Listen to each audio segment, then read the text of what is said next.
nom est Corinna Loupou, j'accompagne les particuliers à faire face à des situations difficiles avec de l'hypnose et de l'accompagnement individuel et aussi les organisations grâce à de la facilitation complexe. Sur Tissage, j'explore plus largement au gré de ma curiosité et de mes lectures les relations entre êtres humains ou à soi ou au reste de la nature. Voici la série de conversations avec des personnes vivant hors des sentiers battus au niveau professionnel, privé ou les deux.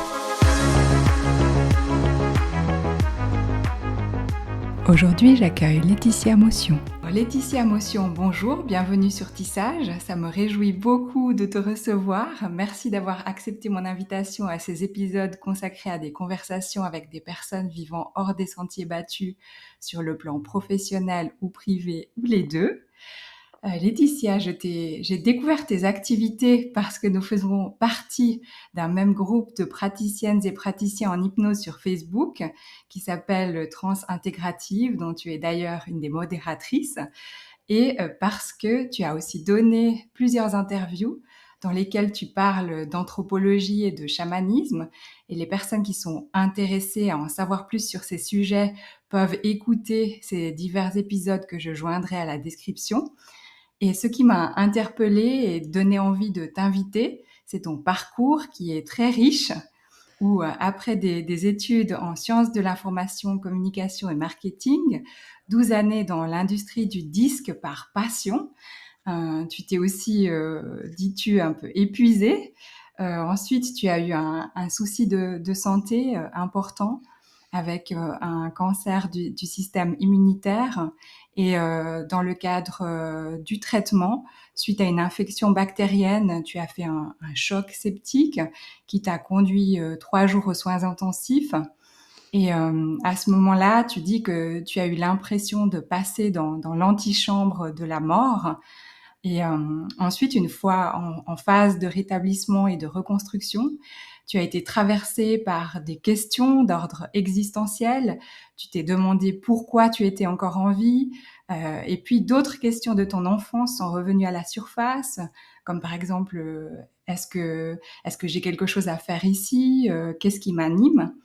Et alors, également pour t'accompagner dans cette phase de récupération suite à cette maladie, tu t'es intéressée et formée à la méditation, tu as fait du tai chi, du qigong, tu t'es intéressée à l'ayurveda, tu t'es formée à la sophrologie, à l'hypnose ericksonienne, à la danse-thérapie.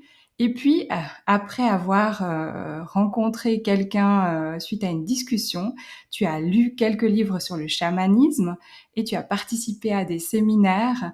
Et puis, tu as suivi aussi le programme de 3 ans de la Fondation pour les études chamaniques fondée par l'anthropologue américain Michael Harner, spécialiste du chamanisme traditionnel, qui a créé cette fondation dans le but d'étudier, d'enseigner et de préserver les cultures et le savoir chamanique. Et ensuite, tu as aussi repris d'autres études.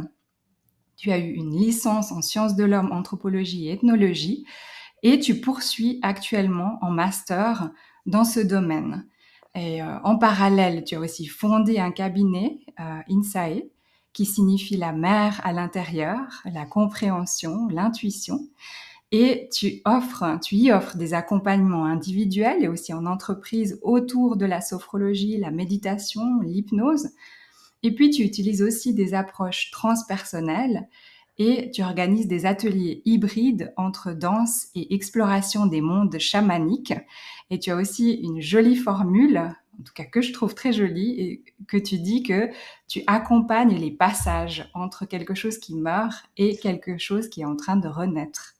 Alors Laetitia, quel regard est-ce que toi tu portes sur ton propre parcours jusqu'ici? Déjà, je voulais te remercier pour, ton invitation et c'est un bon résumé, je vois que tu as beaucoup étudié tout ça donc vraiment merci à toi pour cette présentation. Alors mon ressenti par rapport à mon propre parcours, c'est, un parcours pour moi qui a été marqué par, beaucoup d'événements initiatiques et d'expériences initiatiques, qui ont démarré même, je dirais, depuis, ma naissance. J'ai un parcours qui est très marqué par, malheureusement, la maladie et les problèmes de santé et ça a démarré en fait, dès mon premier souffle, on va dire, de vie où je suis née, avec mon cordon, enroulé, tout autour, de mon cou et ça a été, déjà, une venue au monde, un peu compliquée en fait, pour moi et derrière s'en est suivi aussi, une hospitalisation, parce que voilà les médecins craignaient que j'ai des séquelles, neurologiques, par rapport à voilà ce cordon, qui m'avait, empêché de respirer, correctement à la naissance et ce qui fait que là aussi, ben, voilà, j'ai été hospitalisée. Je ne suis pas rentrée immédiatement chez moi avec mes parents. J'étais leur premier bébé, donc je sais que ça a laissé des empreintes en fait, un peu tout ça.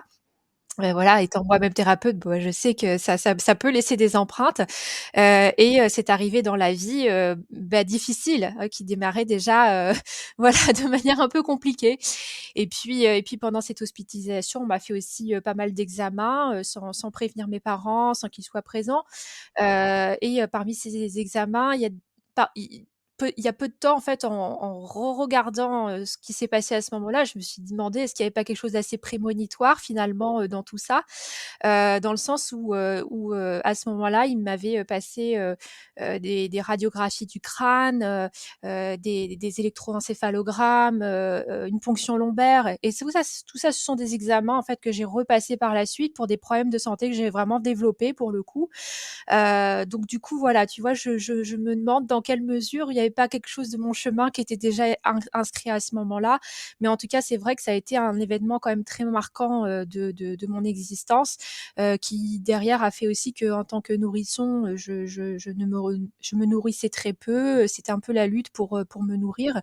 Et voilà et donc c'est tout ma vie a été un peu comme ça marquée, de manière régulière, par des traumatismes, par des épreuves, très souvent liées voilà avec, ma santé, avec quelque chose qui me met souvent en danger de mort, on va dire, malgré moi. C'est-à-dire que c'est pas moi qui, consciemment en tout cas cherche, l'adrénaline ou voilà comme certaines personnes qui cherchent, voilà l'adrénaline de je sais pas d'expériences, qui effectivement pourraient mettre, leur vie en danger ou leur intégrité physique en danger. Moi, pour le coup, non, pas du tout. C'est quelque chose que je recherche absolument pas et par lesquels j'ai dû passer, à plusieurs reprises. Donc voilà, ça, c'est la sensation que j'ai, moi, par rapport à mon parcours. C'est que c'est toutes ces épreuves ont été, initiatrices de plein de choses. Ça voilà, ça a travaillé beaucoup de force en moi-même, Heu, j'ai eu des moments très difficiles aussi d'un point de vue psychologique parce que, bah, la santé physique, quand ça va pas, ça impacte aussi, le côté psychologique. Et voilà, on dit parfois en tout cas, c'est des psychologues qui disent que, les personnes qui passent comme ça par des traumatismes des épreuves traumatiques, on va dire, tout au long de leur vie, développent, aussi une certaine faculté à de dissociation et à entrer dans des états de conscience, non ordinaires et je me demande dans quelle mesure, justement, tout ce que j'ai pu vivre dans ma vie, finalement, m'a aussi préparée, voilà, à savoir entrer dans des états de transe et cetera, mais peut-être qu'on y reviendra plus tard. Donc voilà comment moi je vis un peu les choses. Et comment c'était justement de grandir, je crois que tu as grandi en Normandie, c'est ça? Ouais, tout à Oui. fait. Et comment c'était justement d'être une enfant pour toi avec, tout ce que tu viens de dire aussi?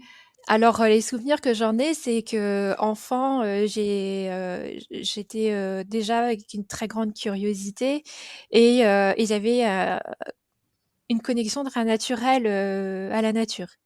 Mmh. Et puis petit à petit, elle s'est coupée.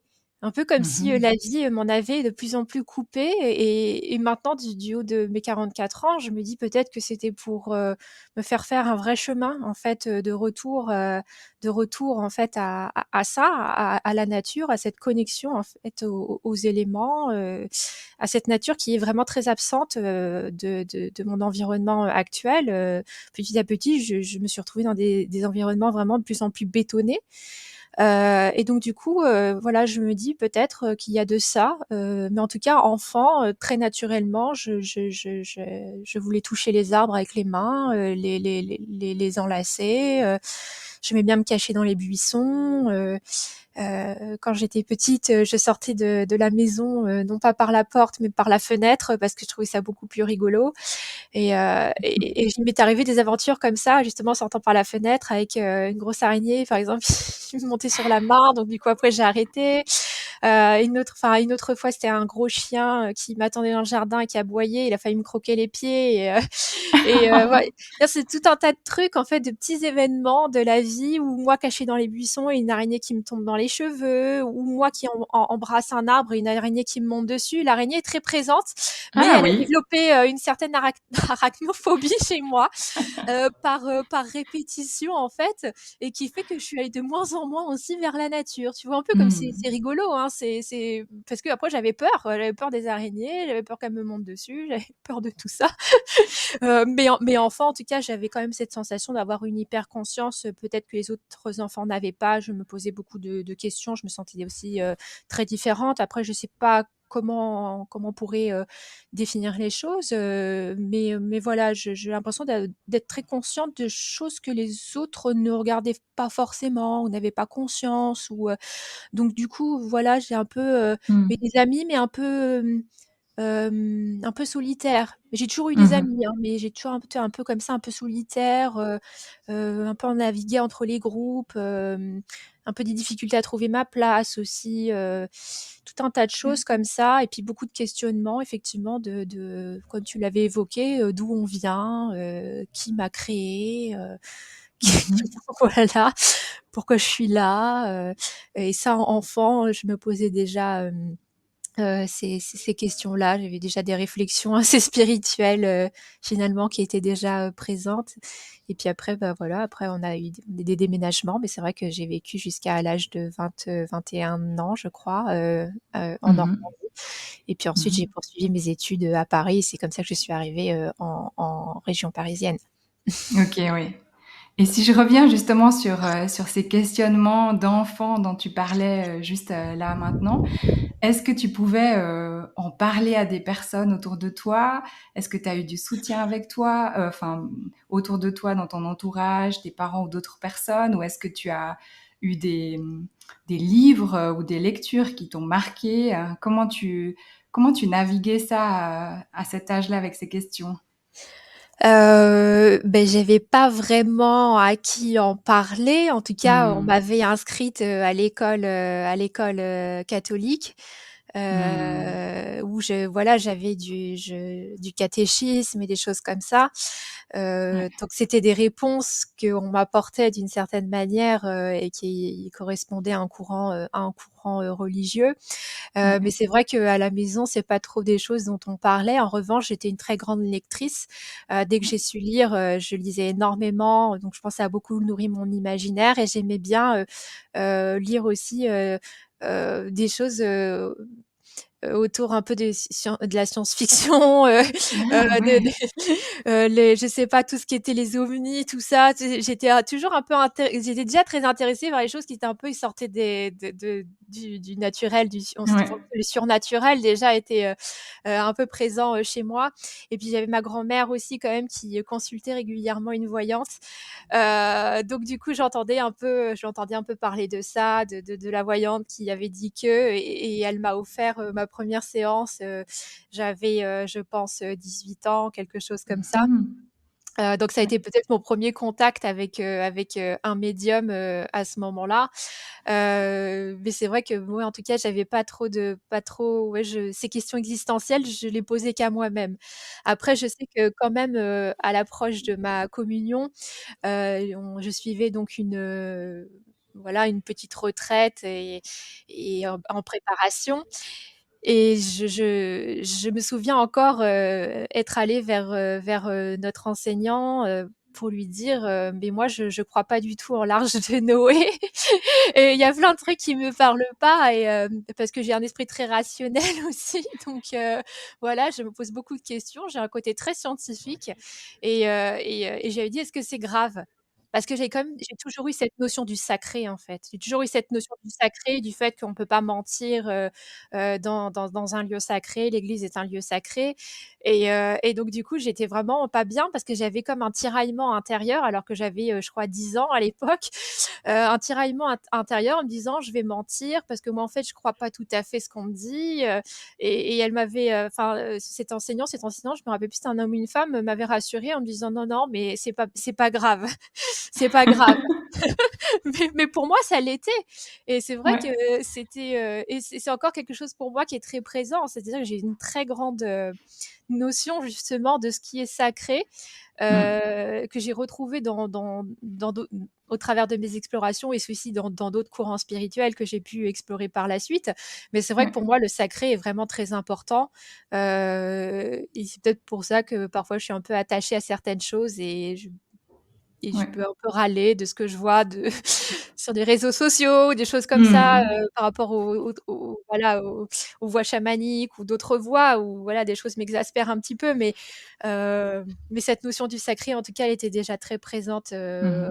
dès l'enfance, en fait, ouais et Mmh. cette appétence pour l'invisible, je croyais aux fantômes, je me disais que ça existait. Pour moi, il y avait pas de doute, en fait, sur le fait qu'il y avait des présences autour de nous.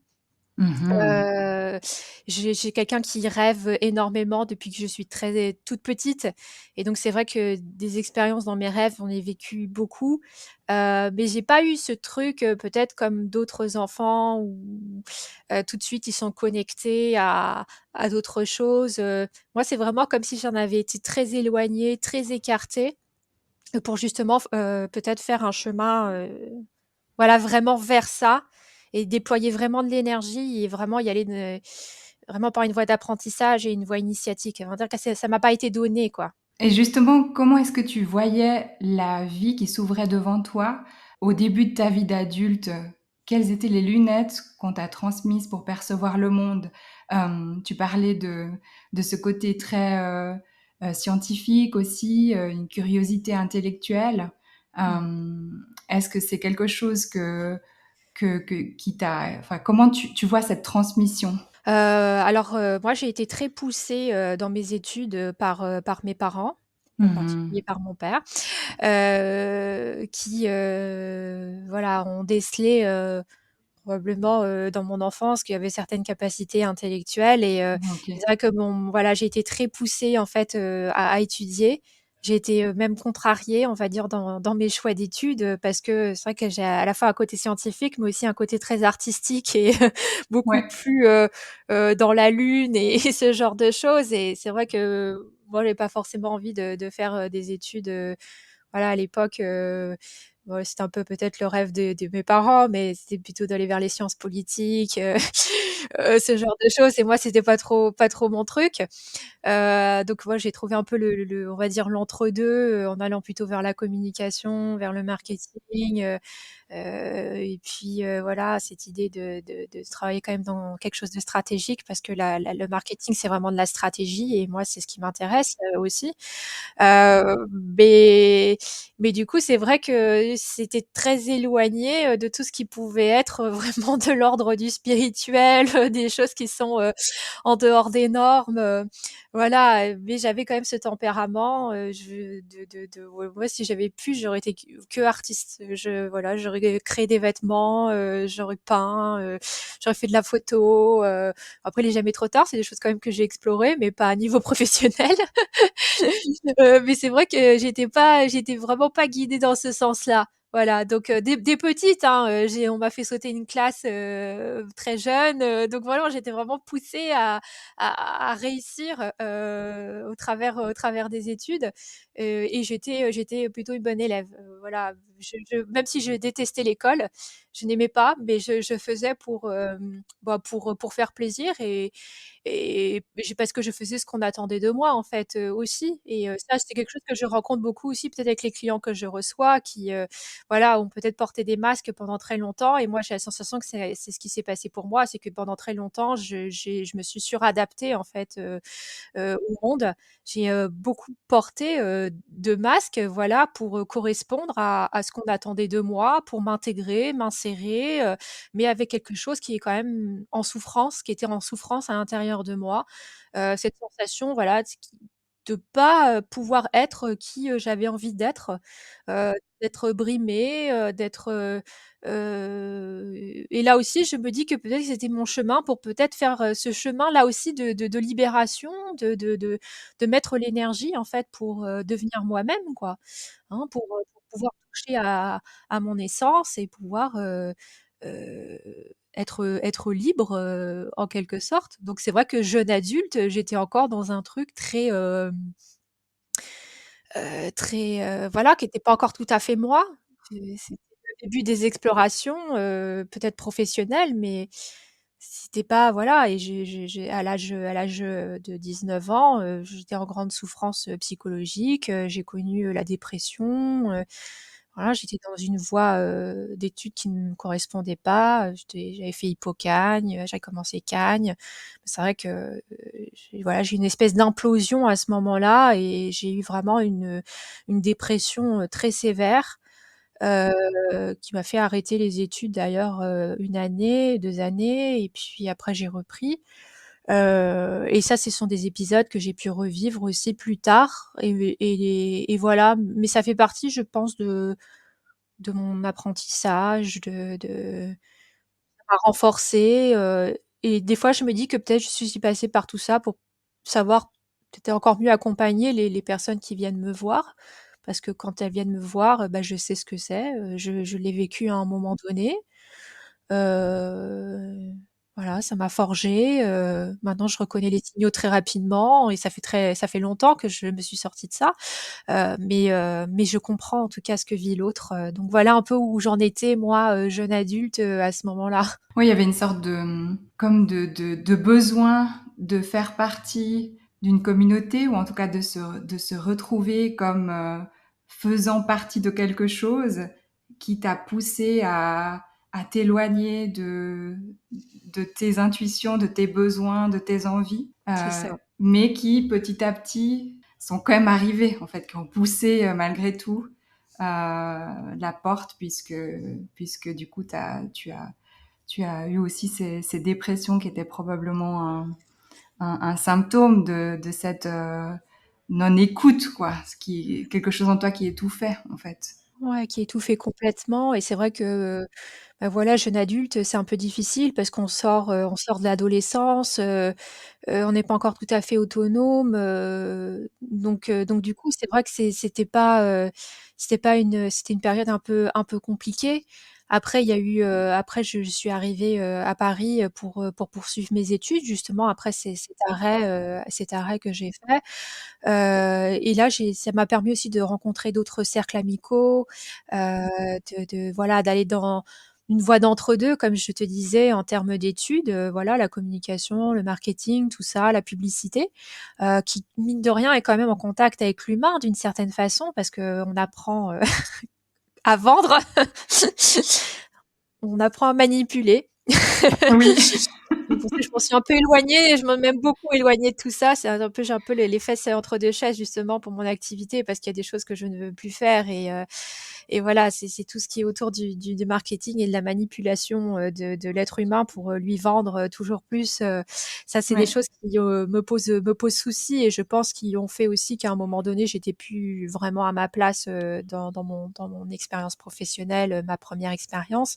Hem, mais voilà, il y a quelque chose qui fait que, bah, la dépression, elle est revenue en fait, plusieurs années, par la suite, vers l'âge de, je dirais, 27 ans, 28 ans, où j'étais, maintenue, à un poste, donc comme tu l'avais dit tout à l'heure, dans l'industrie du disque, où j'étais vraiment très, là-dedans par passion, hein. C'était vraiment une passion parce que justement j'aime l'art, j'aime tout ça et j'avais envie d'être, une forme de un peu intercesseur d'une certaine façon des artistes, c'est-à-dire de pouvoir, les aider à transmettre et à partager en fait au plus grand nombre, leur art. C'était vraiment, ça qui m'animait. Mais je suis tombée aussi à une époque, où l'industrie du disque, était pas, c'était un peu compliqué. Il y a eu beaucoup de plans sociaux. L'industrie était vraiment, c'est quand on a fait la transition vers le digital, et c'est vrai que voilà, il y a eu énormément de problèmes économiques dans voilà dans toutes les majors du disque, hein. Et donc du coup, il y avait plus du tout de mobilité en interne. Il y avait rien ne se passait, donc je pouvais pas changer de poste. J'étais toujours au même poste et c'est extrêmement frustrant, très, très frustrant, et toujours cette sensation de pas être, reconnue à ma juste valeur, ou de pas être au bon endroit, ou je saurais pas trop comment dire, mais il y a quelque chose qui a commencé à mourir à l'intérieur de moi. Et j'avais cette sensation d'être comme, morte à l'intérieur, quoi. C'est vraiment la sensation que j'avais, et là, c'était une dépression qui était encore pire que celle de mes 19 ans, parce qu'au moins, mes 19 ans, je ressentais des choses, je ressentais encore des émotions, alors que là, je ne ressentais plus rien.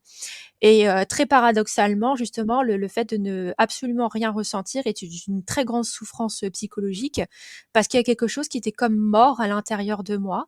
Il y avait plus cette flamme de vie, il y avait plus rien, quoi, et en même temps, je savais que c'était pas normal, et en même temps, j'étais en très grande souffrance psychologique, et je ne sais pas, en fait, trop par quel processus ça passe. Est-ce que c'est parce qu'on est en tellement grande souffrance que notre cerveau nous coupe, comment dire, de nos Sensation. émotions, Oui, de nos sensations, mais c'est une très grande souffrance psychologique de ne rien ressentir, de ne ressentir ni de la tristesse, ni de la joie, j'avais la sensation, si on peut donner une image, que le monde autour de moi était gris, quoi. Il y avait plus de couleurs, il y avait plus rien, il y a eu un événement qui a fait que ça m'a, ramenée en quelque sorte à la vie. Hein, ça, c'est des choses qui me sont arrivées régulièrement dans ma vie, c'est-à-dire que ça a pas été que la maladie physique, il y a eu la maladie psychique, qui m'a fait côtoyer c'est toujours cette notion de vie et de mort, et je me souviens encore, parce que c'était un moment assez extraordinaire, je suis allée voir, un ballet, avec des danseuses, donc, et c'était, le Lac des Cygnes, et c'est la première fois que j'ai vu, voilà, que je voyais ce ballet, et la danseuse qui interprétait, le cygne, principal, heu, c'était d'une telle beauté ah, que ça m'a, mais il y a quelque chose qui m'a touchée au cœur, et je me suis mise à pleurer, et là, je me suis à nouveau sentie en vie, et c'est l'art, en fait, qui m'a reconnectée, mais tu vois, je t'en parle aujourd'hui, ça m'émeut encore, quoi. C'est vraiment, c'est ça qui a touché mon cœur, et qui a fait que quelque chose est revenu à la vie à ce moment-là, et j'ai pu, et à partir de là, ça a commencé à aller un peu mieux. Mais vraiment, voilà, je te dis, je m'en souviens, comme si c'était hier, quoi. J'ai une larme qui a coulé à ce moment-là, parce que c'était tellement beau. Son corps, j'avais vraiment l'impression de voir un cygne, en fait, en mouvement, et c'est vrai que ça, c'était un animal qui continue, du coup, de m'accompagner, d'un point de vue chamanique. Les cygnes sont très importants pour moi, et puis c'est vrai que cygne, on pourrait, se dire, voilà, c'est rigolo, le mot en lui-même, mais c'est ça qui m'a hein, vraiment, ça m'a ramené, quoi, hein, ça m'a ramené, et après ça a commencé à aller mieux, et puis bon, bah, après, au boulot, ça a continué à stagner encore, un peu, j'étais arrivée, je pense, au bout de mes forces, et au moment où enfin j'ai pu, changer de poste, et enfin pouvoir évoluer, dans la société, c'était trop tard, en fait, parce que j'avais déjà un cancer, en fait, à ce moment-là. Hein, voilà, c'est là où, tu l'as évoqué tout à l'heure, j'ai eu un lymphome, qui m'a été diagnostiqué à l'âge, de 32 ans, heu et heu et voilà, ça faisait un moment que j'étais en souffrance physique, en tout cas. J'avais de la fièvre tous les jours, c'était très dur de me lever le matin, je luttais contre moi-même presque pour, pouvoir, aller travailler, c'était vraiment très, très, très difficile, et là, c'est vraiment la maladie m'a forcée à m'arrêter, et à m'éloigner, en fait, de ce milieu, et de revenir vraiment à moi, quoi. est-ce que tu as obtenu du soutien de cet art justement? Est-ce que tu t'es servi de cette sensibilité qui est d'une certaine façon, en tout cas, pour moi aussi liée au sacré? Ouais. Tu vois? a permis de continuer à te nourrir, d'une certaine façon? Alors, pas de suite, Mmh. ça c'est Ouais. venu après plutôt, je dirais, quand j'ai pu avoir, plus de temps pour moi, tout ça. Parce qu'en fait, Mmh. le métier que je faisais avant, était, extrêmement prenant. J'avais pas du tout de temps libre. Je travaillais du matin jusqu'au soir, même au-delà de minuit parce qu'il fallait aller sur les concerts, sur, les événements promotionnels, on n'avait pas le droit à la coupure quoi, c'était permanent, les week-ends, les vacances, tout y passait donc en fait, j'avais pas de loisirs, il y avait aucun équilibre dans ma vie. Et ça, l'art, c'est venu que plus tard finalement, quand j'ai quitté enfin ce milieu, en 2017 où, bah, là j'ai pu aller, bah, prendre des cours de peinture parce que j'avais toujours eu envie, prendre des cours de tango parce que c'était un rêve que j'avais depuis longtemps, pouvoir, voilà, c'est vraiment venu plus tard, me former ensuite à la danse-thérapie, pour parce que je sais justement que la danse, elle, c'est vraiment le mouvement, quoi. C'est vraiment le mouvement et je sais que quand moi je suis pas bien, je me sens pas bien, c'est qu'il y a quelque chose qui s'est cristallisé à l'intérieur, qu'il y a plus de mouvement et quand il y a plus de mouvement et ben je me sens mourir, en fait. Et c'est pour ça que je suis autant attachée peut-être dans mon métier, de voilà, de thérapeute, dans le mouvement, dans le psychocorporel. Si je suis allée vers la sophrologie, si je suis allée vers, la danse-thérapie, c'est pas par hasard.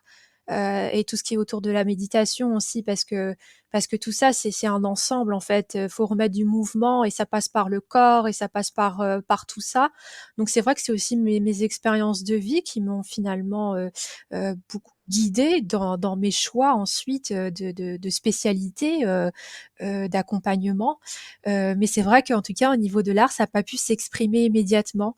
Ça a pas pu s'exprimer immédiatement parce que, bah, une fois que j'ai été traitée mes comment dire? Pour mon lymphome, heu, j'ai repris le travail, hein, j'ai repris le travail, mais c'est vrai que physiquement, c'était très difficile. J'ai mis de nombreuses années à réussir à me sentir mieux et même aujourd'hui, je suis en situation de handicap, hein, même si, de l'extérieur ça ne se voit pas. J'ai des séquelles, ça laisse des séquelles, hein, de voilà, les chimiothérapies, la maladie, ça laisse des séquelles. Et après c'est comment on fait pour, justement réussir à vivre, avec tout ça. Hein, donc voilà, donc ça a été, voilà, l'art en tout cas, c'est pas voilà, ça a pas pu être tout de suite, tout de suite. En revanche, il y a eu quand même quelque chose de très important, beh, justement entre ce lac des signes et la maladie. C'est comme je sentais, beh, justement que je pouvais toujours ce truc de je n'arrive pas à être moi, mais à cette époque-là, je n'arrivais pas à mettre des mots là-dessus, mais j'avais une profonde colère en moi-même. Vraiment, il y a quelque chose qui me consumait de l'intérieur. J'avais de la colère, de la colère, de la colère, de la colère, de la colère et je n'arrivais vraiment pas à je c'est que je disais: «C'est un peu comme mes démons intérieurs, quoi». Je n'arrivais pas à trouver l'apaisement, la paix, et je dans ma quête spirituelle a redémarré à ce moment-là, à l'âge de 30 ans et c'est là où je me suis dirigée vers le bouddhisme, en explorant, d'abord, la voie, la plus, répandue, celle du Mahayana et après je suis allée vers le Vajrayana, et ça a été vraiment, ma planche de salut, je dirais, parce qu'elle m'a vraiment ça a été un changement pour moi de perspective par rapport à moi-même, par rapport à la vie, par rapport à ma relation au monde, par rapport, aux événements et quelque part ça m'a préparée aussi à ce qui allait suivre derrière, c'est-à-dire 2 ans après l'annonce du cancer, la méditation, le mais vraiment le bouddhisme m'a énormément aidée. Donc aujourd'hui, je dis pas que je suis bouddhiste parce qu'il y a des choses, sur lesquelles, j'ai des doutes, mais j'ai toujours des doutes sur tout, hein. Mais vraiment cette philosophie, m'a vraiment éclairée, a transformé ma vie après le cancer, je me suis vraiment mise à méditer, à suivre des programmes de méditation de pleine conscience, et puis ensuite pour l'enseigner aussi et ça a vraiment été pour moi ma planche de salut, Et ça aussi, c'est quelque chose que je conseille souvent chez les personnes qui ont un mental très présent, énormément de cogitation, de choses comme ça. La pleine conscience, c'est vraiment ce qui nous ramène au corps, quoi, ce qui nous ramène à l'instant présent, ce qui nous ramène à nos sensations, ce qui nous ramène à ce qui est là. Et petit à petit, de réussir à considérer les choses comme des phénomènes et finalement, ils n'ont plus autant de prise sur nous comme ils pouvaient avoir avant. Donc voilà, donc ça a été comme le chemin spirituel, il s'est construit quand même au fur et à mesure. Et c'est vrai qu'il y a eu ce cancer qui, lui, a encore plus transformé ma vie et, et ça a été une forme de mort et de renaissance, effectivement. Tu l'as évoqué tout à l'heure où j'ai passé 3 jours en soins intensifs. Voilà, entre vraiment la vie et la mort. Il fallait choisir, est-ce que je reste en vie? Est-ce que je pars de l'autre côté? J'ai vécu tout ça de manière consciente aussi, donc ça a été un vrai traumatisme parce que c'est pas rigolo les soins intensifs et vraiment j'avais vraiment cette sensation d'être dans l'antichambre de la mort. Je me souviens, j'avais très mal aux yeux à cause de la lumière, donc du coup tous les volets étaient fermés. Les gens venaient me voir, je ne voyais que leurs yeux parce que comme j'avais plus de défense immunitaire, ils avaient tous des masques, ils étaient habillés de la tête aux pieds, hein, pour pas me transmettre de quoi que ce soit. Et ça a été vraiment un moment très très difficile. Et c'est en ressortant de là que j'ai à nouveau ressenti ce premier, deuxième souffle de vie sur mon brancard quand on allait me transférer d'un hôpital à un autre. J'étais allongée en Normandie. J'étais retournée là-bas pour les traitements parce que c'était dur. Le ciel était très bleu, ce qui est rare. Et allongée sur mon brancard, j'entendais même plus ce que me disaient les brancardiers. Et là, j'ai eu comme un truc là, comme ça, qui est une sensation de connexion avec tout, quoi. Ça fait vraiment, il y a quelque chose comme ça qui est arrivé dans mon corps. C'est comme si je respirais à nouveau. Et il y a eu, voilà, pour moi, un avant-après, même si ça n'a pas été tout de suite la fin des traitements, s'il a fallu encore batailler pendant plusieurs mois. Mon foie ensuite a commencé à lâcher. Voilà, j'ai eu beaucoup, beaucoup de problèmes pendant les traitements. Tous les effets secondaires possibles, inimaginables, je les ai eus.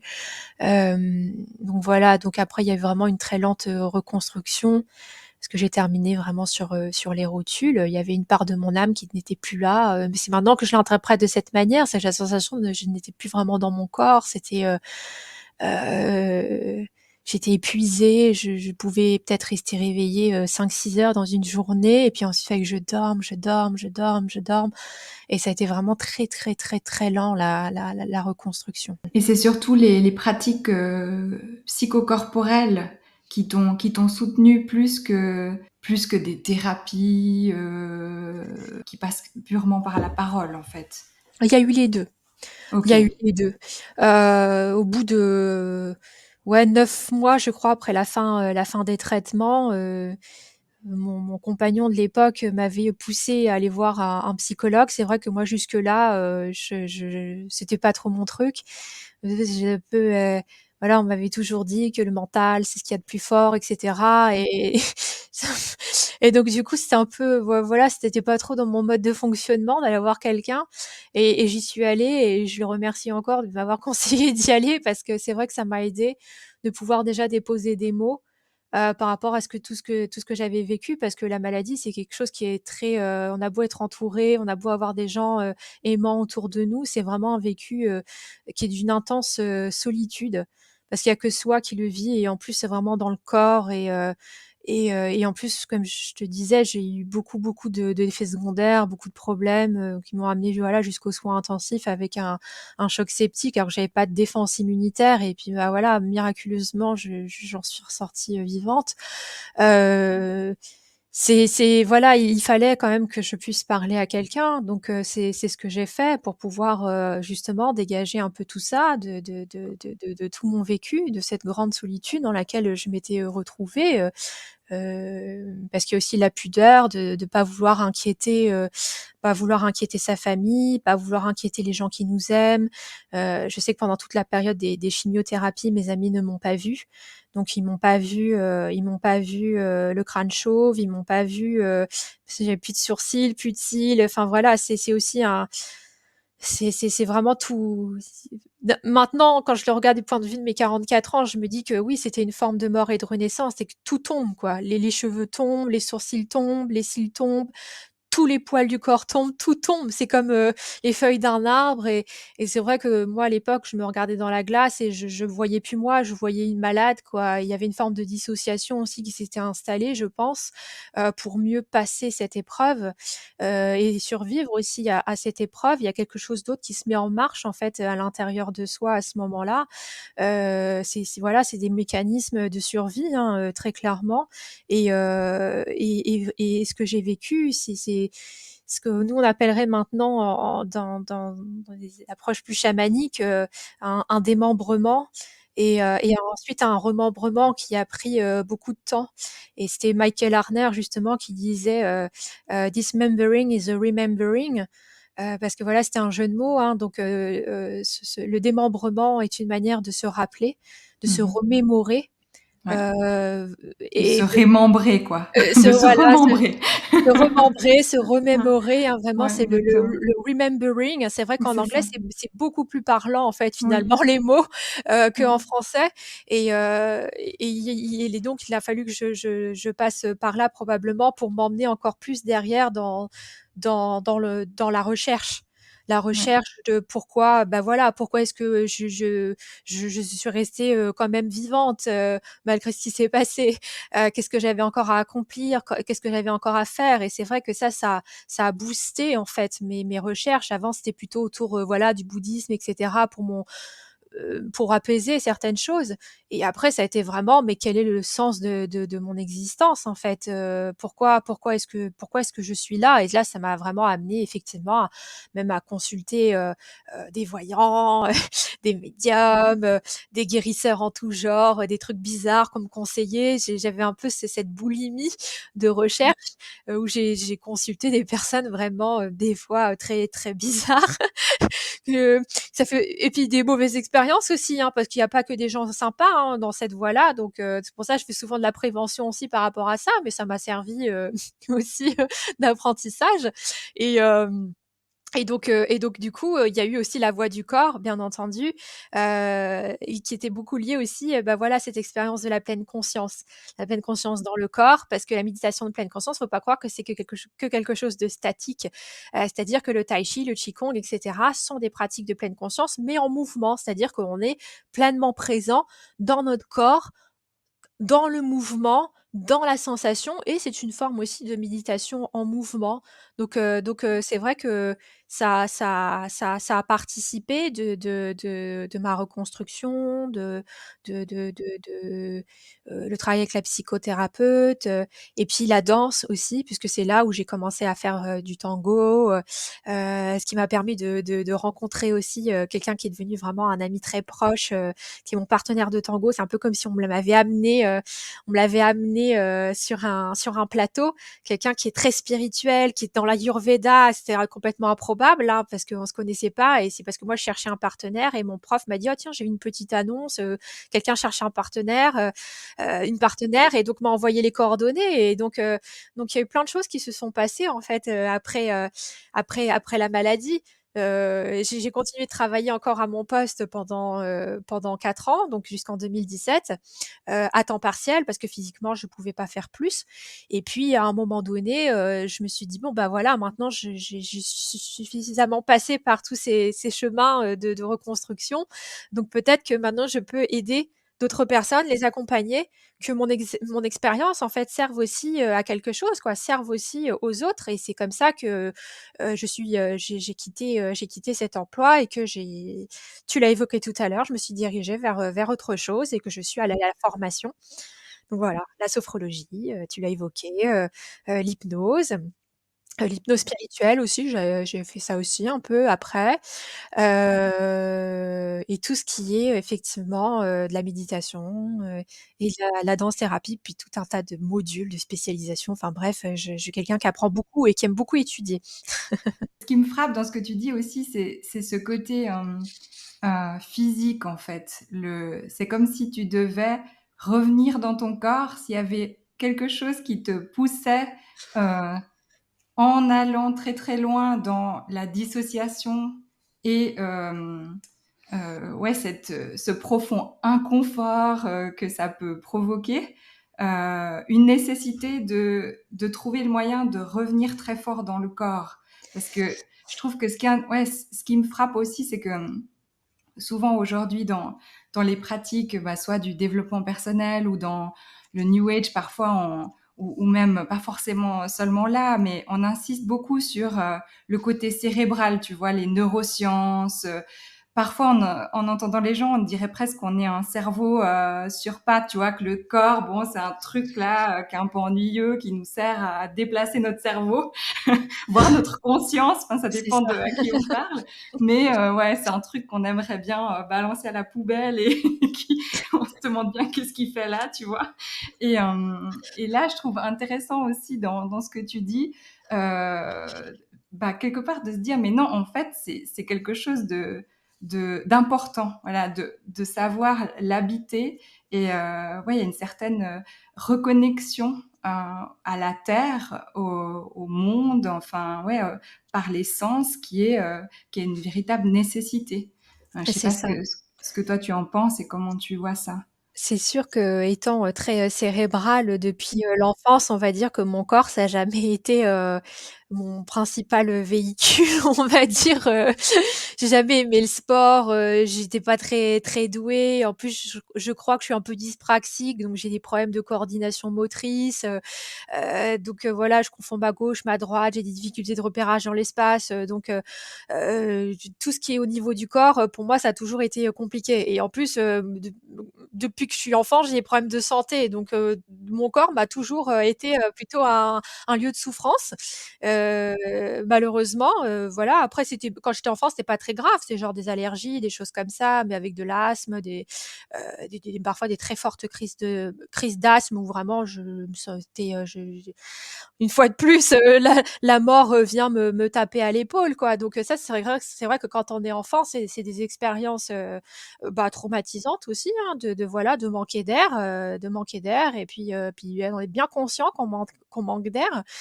Donc ça, c'est des expériences qui m'ont marquée, dans l'enfance et puis en plus, après, ça a été, mon premier er lumbago, j'avais 12 ans. Pour te donner une idée de ce que mon corps, que ce qu'il me fait vivre. Et donc c'est un sacré chemin aussi pour moi, c'est un sacré travail, ça a été beaucoup, beaucoup de colère aussi envers mon corps, pourquoi est-ce qu'il me provoque autant de souffrance en fait, et à la fois, de mon côté d'essayer d'en prendre le soin le mieux possible. Donc c'est vrai que, cette relation à mon corps, elle est assez, complexe, parce qu'après, bah, voilà, en grandissant, et commencé à développer, tout un tas de problèmes tout le long de ma colonne vertébrale. Donc c'est ce qui participe aussi de mon handicap aujourd'hui, c'est que j'ai la colonne vertébrale qui est, très abîmée, depuis la nuque, jusqu'en bas du dos. J'ai des discopathies à plein d'étages, j'ai de l'arthrose, j'ai eu des hernies discales qui m'ont fait souffrir, voilà, je j'arrive même pas à expliquer la souffrance que c'est, physiquement. J'ai des problèmes de tendinite, j'ai des problèmes de contracture, j'ai un problème à l'épaule droite, je peux pas écrire avec la main. Enfin, en fait, mon corps, c'est pour ça que je te dis de l'extérieur, ça ne se voit pas. Ça ne se voit pas que je suis voilà, en handicap invisible et donc du coup, c'est pour ça que vraiment, mon corps est un lieu d'expérience. Des fois, j'essaye de prendre du recul en me disant voilà, en voyant les choses de cette façon, en me disant: «Mon corps est un lieu d'expérience». L'expérience, elle est pas toujours, rigolote. J'essaye, en tout cas, c'est sûr qu'il y a une intelligence corporelle, qui va vraiment au-delà du cérébral, que notre corps, il nous dit beaucoup de choses, que parfois on n'a pas, on prend pas le temps pour écouter, et c'est vrai que maintenant je le comprends très bien mon corps, bon les dommages au niveau des os, ils sont là donc ça je peux pas, bon après il paraît qu'il y a des méditants qui arrivent à reconstruire leurs os donc peut-être que je vais y arriver un jour. Mais ce corps, ouais, vraiment, je vis vraiment l'expérience de la souffrance par le corps depuis que je suis toute petite. Et c'est et les gens qui viennent me voir, ont très souvent évidemment des problèmes de somatisation corporelle sans que ça aille forcément dans heureusement pour eux, dans des discopathies, des choses comme ça. Mais c'est vrai que le corps, il dit tellement de choses et c'est tellement évident et c'est vrai qu'en étant maintenant quand j'accompagne les autres, bah, je le vois depuis plusieurs années, c'est quelque chose qui revient sans cesse et comment le corps nous fait comprendre des choses, nous passe des messages et comment tout est interconnecté, relié et parfois, bah, je suis quand même tiraillée avec cette colère, «Mais mon corps, pourquoi est-ce que tu m'emmènes chaque fois encore plus loin dans la maladie? Est-ce que j'ai pas assez vécu déjà de choses difficiles?» Je voilà, me bloquer le dos en permanence, c'est pas drôle, des problèmes de nuque, des problèmes d'épaule, me dim et je me sens, diminuée physiquement et c'est vraiment pas rigolo ça à vivre, et c'est là où, le soutien psychologique est important. Je le voilà, je le dis toujours à mes clients, heu, quand vous faites vraiment l'expérience pour plein d'autres choses, mais l'expérience de la maladie, du corps, c'est important aussi quand même d'aller voir, un psychothérapeute aussi quand même pour parler parce que, il y a une expression que j'aime beaucoup, c'est que tout ce qui ne s'exprime pas s'imprime, et tout ce qui s'imprime déprime. Et ça, c'est le déprime, ça concerne le psycho le psychisme, la psyché, mais s'imprime, ça concerne bien le corps ça. Ça, c'est les mots qui ne sont pas, extériorisés et se transforment en mots, MAUX, physiques aussi et c'est pour ça que vraiment cette dimension psychocorporelle, c'est quelque chose d'extrêmement important pour moi, dans dans ce que je propose et dans mes discours et ce que je perçois et pourquoi mon corps, continue, voilà, des fois, je sais pas, ça me met en colère, voilà, je le dis, hein, je suis pas parfaite, des fois, voilà, je suis très en colère, contre mon corps, j'ai essayé tellement de choses, je voilà et ça me met encore plus en colère peut-être quand d'autres essayent de me donner des conseils comme si j'y avais pas déjà pensé, tu sais, les gens du bien-être, ils sont des fois, ils sont très gentils, hein, mais des fois, aussi, on en a un peu envie de les envoyer bouler, de leur dire: «Bon, ben, tu es gentil, mais tu crois que j'y ai pas déjà pensé? J'ai pas essayé. J'ai pas essayé l'hypnose, j'ai pas essayé de la nourriture, j'ai pas essayé, de me faire accompagner, de mettre en place tout un tas de choses, de travailler même, des plans sur des plans plus, ésotériques d'une certaine manière, que tout ça, j'ai pas exploré». Bah oui, je l'ai fait. Donc des fois, c'est vrai que ça m'énerve. Ah bah, c'est clair, je comprends. Oui, c'est ça, on en parlait aussi un peu en off la dernière fois, du fait que de nouveau dans le New Age, on peut te dire: «Ah mais voilà, si tu es encore malade, c'est que tu Ouais. as pas compris ce que tu devais comprendre», donc ça met une espèce de culpabilité comme ça, sur la personne, et il y a aussi un côté, je me disais en y réfléchissant, très chrétien là-dedans, tu vois, dans le Ouais. côté péché originel, C'est ça, la tu vois, pénitence, la la pénitence. punition, c'est et puis cette transformation aussi, que Mhm. bah, voilà, le New Age, s'est réapproprié, Ouais, justement, certaines traditions, plutôt, de la branche bouddhiste, ouais, exact. en mettant son sens au karma, en voilà, c'est devenu une espèce de punition, pour des choses qu'on aurait fait, dans des vies antérieures et cetera et cetera. Et puis il y en a d'autres qui vont aller vous dire, que oui, mais vous l'avez décidé, avant de vous incarner, dans cette, entre-deux vies et cetera. Enfin, ouais, mais pour moi tout ça c'est de l'ordre des croyances. Chacun a ses croyances. C'est comme les théories de l'univers, les théories de l'attraction sont des choses auxquelles, bah, j'ai bien voulu y croire, hein, mais moi mon expérience de vie me prouve, des choses complètement différentes. Donc après je sais que certains diront: «Mais c'est normal, seul parce que tu n'y as pas cru tout à fait et donc tu t'es auto-prouvé à toi-même et cetera. On tourne en rond, hein, donc c'est pour ça Ouais, que moi, de ces exactement. personnes-là, je ne discute plus, ça ne sert à Ouais, rien. Là où je trouve ça dommage, c'est que ces personnes-là n'arrivent pas à relativiser le fait qu'ils ont chacun a son expérience de vie, chacun a son chemin et que peut-être elles, eh bien la théorie de l'attraction, la loi voilà, s'applique à 100, mais peut-être parce qu'en fait ça fait partie de leur scénario de vie, quoi. Et c'est pas pour autant qu'en fait parce que ça se passe dans leur vie à elles de cette manière, que c'est une vérité qui est applicable à tout le monde. Et c'est là où voilà, je t'évoquais tout à l'heure ce fait d'être un peu agacée des fois, être énervée, parce que je trouve que ça fait beaucoup de mal. Ça fait beaucoup de mal, j'ai le nombre de personnes que je reçois qui, me disent: «Bah, j'ai lu tout ça, développement personnel et tout, je comprends pas», ils essaient toujours comme ça d'être une meilleure version d'elles-mêmes. Elles sont tout le temps dans cette recherche, de guérison, de perfection presque et en fait, finalement, je trouve que ça s'inscrit très bien dans un système très capitaliste.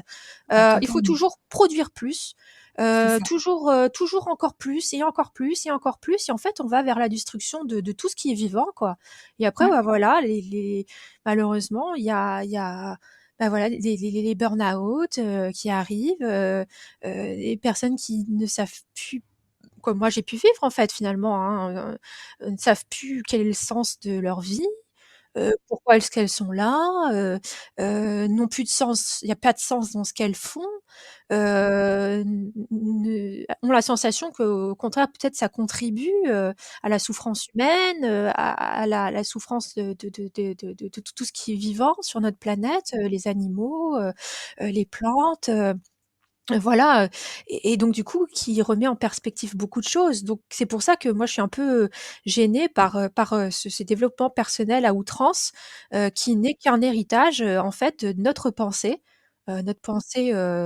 très occidentale, en fait, et qui pousse, vraiment pas vers les bonnes directions. Donc voilà, donc pourquoi, des fois je m'énerve un peu sur les réseaux sociaux.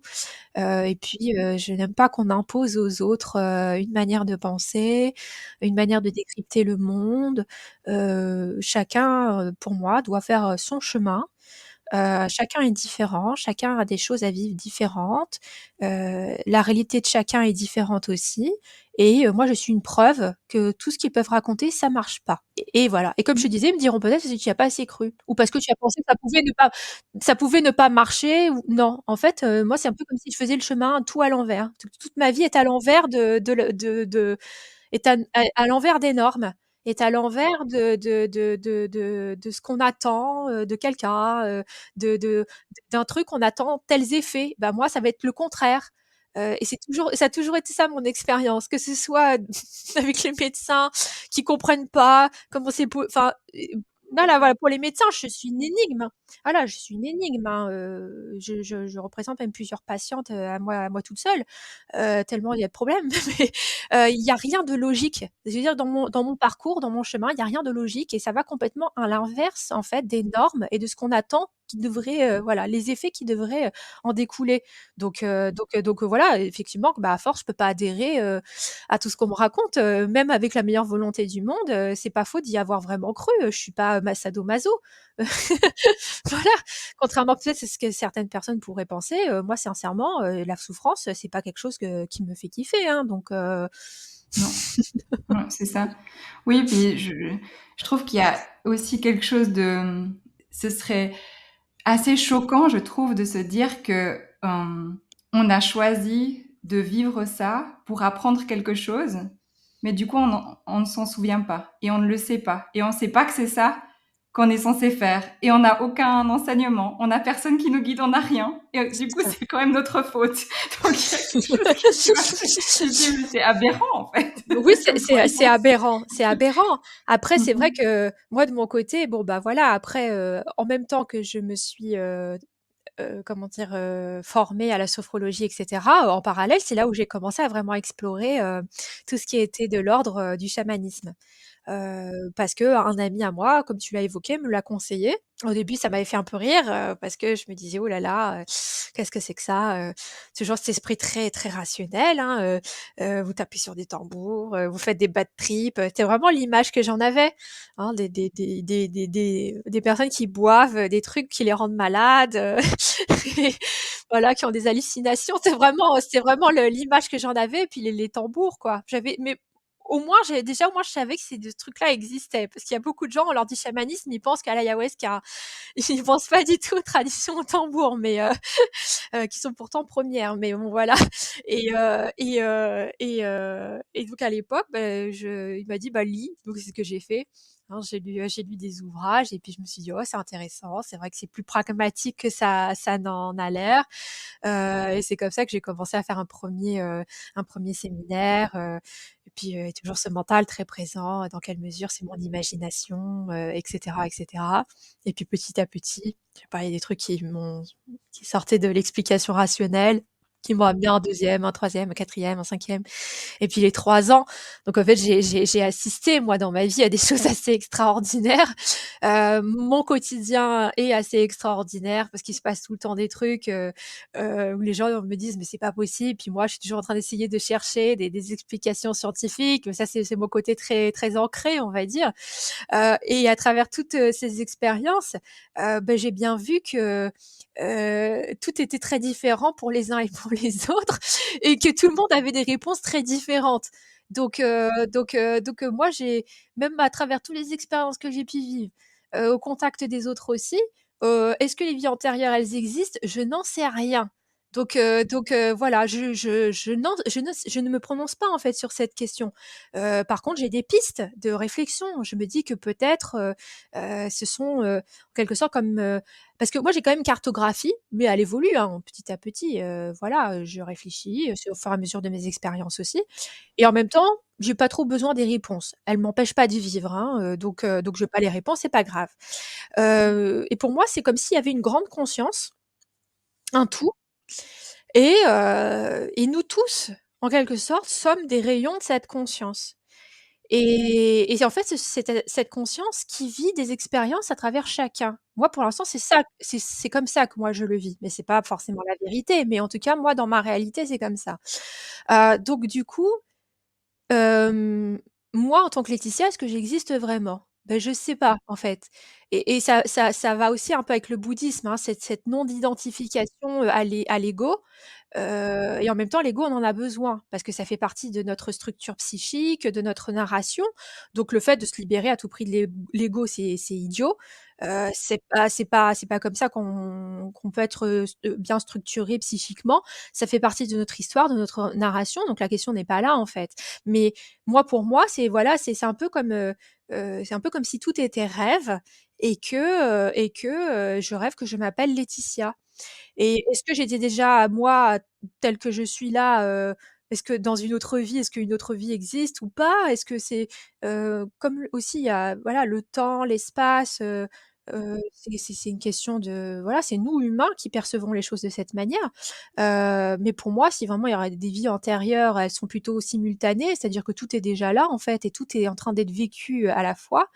Et ça pourrait aussi être très bien, juste des mémoires, de cette grande conscience, qui ont une résonance peut-être avec ce que nous vivons, à un instant T et c'est pour ça que même une hypnose qui serait de régression, dite de régression, vie antérieure, est-ce que c'est pas une mémoire que l'on capte, et qui fait résonance avec nous-mêmes et qui est soignée en fait par ce biais-là? Qui est libéré par, ce biais-là. Ça peut être aussi, q peut-être, d'un ancêtre, voilà, donc tu vois, j'ai pas trop de je peux pas moi être affirmative, donc ces questions de punition, de tout ça, ouais, c'est très chrétien en fait, parce que même dans le bouddhisme, c'est pas présenté du tout de la même manière. Et puis ce truc qu'on aurait décidé entre 2 vies, ça supposerait déjà qu'il y ait, les vies les unes après les autres. Ce qui pour moi est pas très logique, puisque tout pour moi serait vécu en même temps. Hem, Mmh. Oui, donc qu'il y aurait qu'un seul temps pour tout le monde. C'est vrai, il y a aussi ça, ouais, c'est vrai. ouais, c'est Mmh. Et je sais pas et je Mmh. trouve que ça correspond pas trop non plus, quand on commence à s'intéresser un peu quand même, à la science, c'est pas très logique en fait donc je tu vois, j'ai pas, c'est pour ça les gens qui sont vraiment dans des certitudes et qui disent aux autres: «Le monde fonctionne de telle manière, ça fonctionne comme ci, comme ça», j'ai un peu du mal. Moi, j'ai un peu du mal, je fais mon expérience et puis je tire mes propres interprétations et puis il y a des fois, bah, je j'ai pas les réponses. Puis les gens me demandent et moi je dis: «Bah, je suis désolée, je sais pas». Je vais pas faire semblant de savoir, hein, je sais pas. Donc voilà, ouais, j'ai pas des réponses pour tout et puis c'est pas bien grave, mais en revanche, j'observe quand même des choses assez extraordinaires au quotidien, des facultés à créer des synchronicités, beaucoup de messages, dans mes rêves, la capacité à capter des informations chez d'autres personnes que je ne connais pas du tout, avec les voyages chamaniques, avec tout ça, ce qui va plutôt abonde dans le sens d'une conscience, une grande conscience qui serait un réservoir, d'informations. Et tout est information pour moi, de l'ADN à enfin, tu vois? C'est tout est codé quoi, en fait. C'est, comme si on vivait dans j'aime bien un peu cette image de Matrix quoi, cette matrice où tout est codé, tout est information et c'est comment aller au-delà du voile de l'illusion, en fait, mais sans pour autant tomber dans des trucs, complotistes, très, déconnectés, très, moi, enfin, c'est pas du tout mon tempérament, voilà, savoir, aller et revenir, c'est très important d'être bien ancré, surtout quand on s'engage dans ces voies-là.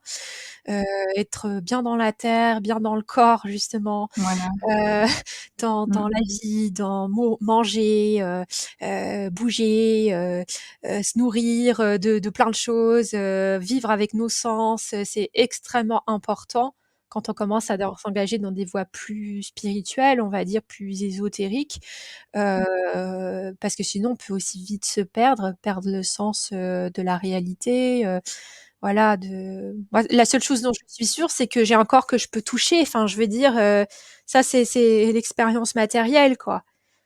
Et après, pour le reste, je ne peux que émettre, des des hypothèses et faire en fonction de mon expérience de vie, quoi. Oui, c'est clair.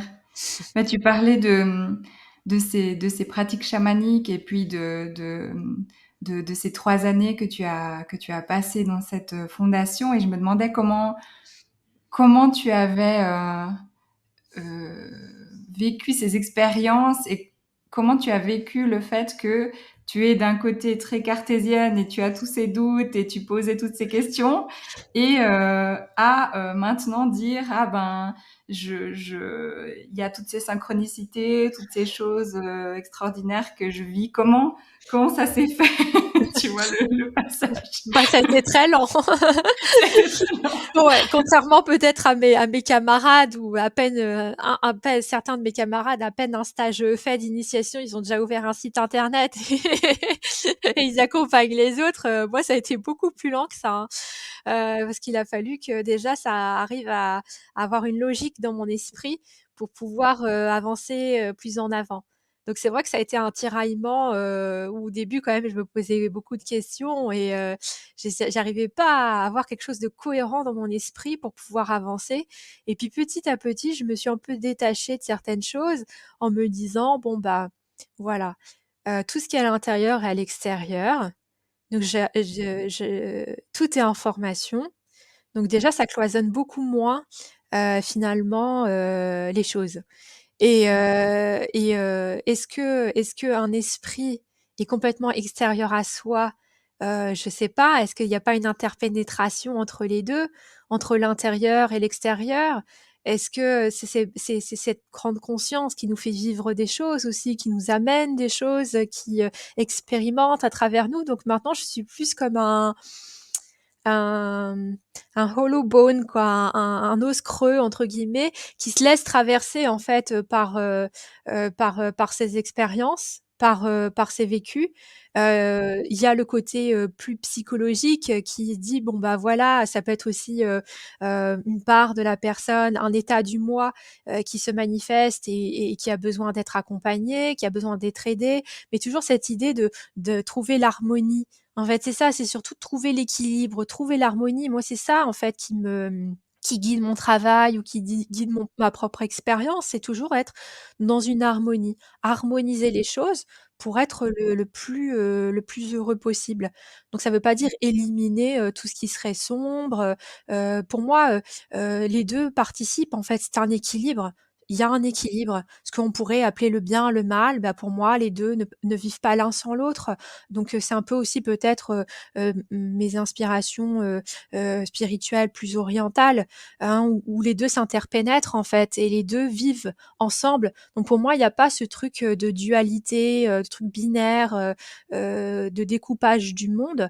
Et tout ça, ça s'est installé au fur et à mesure et c'est comme ça que petit à petit, j'ai pu aller plus en avant aussi, dans cette voie chamanique, en me détachant peut-être des modes d'interprétation, de fonctionnement, habituels ou de décryptage du monde, desquels on est très, usités, les uns les autres et par exemple pour les synchronicités, il y a eu, le livre de Romuald Le Terrier, Se souvenir du futur, qui a été pour moi, vraiment une lecture importante, où je me suis rendu compte qu'en fait notre conscience, elle fonctionnait un peu comme si, il y avait une part de notre conscience, mais ça rejoint un peu cette grande conscience qui serait en quelque sorte atemporelle, c'est-à-dire elle est aspatiale, c'est-à-dire qu'elle n'est pas localisée à un endroit, elle est pas dans un temps donné et elle est un peu comme un aigle, qui survolerait une forêt et la forêt, c'est toutes les données, c'est tout ce qui est déjà là,